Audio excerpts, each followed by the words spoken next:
Hello guys, দেখতে পাচ্ছ কোদালের অবস্থা নিয়ে চলে এসেছি আমি মাটি কাটতে। মাটি আনতেছি, ঘুরতেছি খাদানে। দেখতে পাচ্ছ গাইস, কত বড় খাদান। এখানে পাথর তোলা হয়। গাইস দেখতে পাচ্ছ বহু বড় খাদান, কয়লা খাদানের মতো খাদান। কত সুন্দর জায়গাটা গাইস। হ্যালো গাইস, খাদান ঘুরে আমরা চলে যাচ্ছি মাটি নিতে। হ্যালো গাইস, এবারে আমি মাটি নিচ্ছি। দেখতে পাচ্ছ বন্ধুরা, আমি কেমন মাটি করছি। এবার বস্তায় ঢুকাবো গাইস।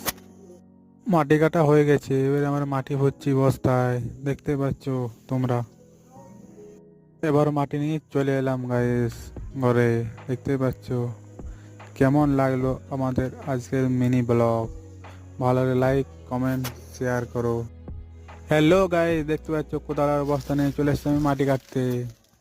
মাটি আনতেছি, ঘুরতেছি খাদানে। দেখতে পাচ্ছ গাইস, কত বড় খাদান। এখানে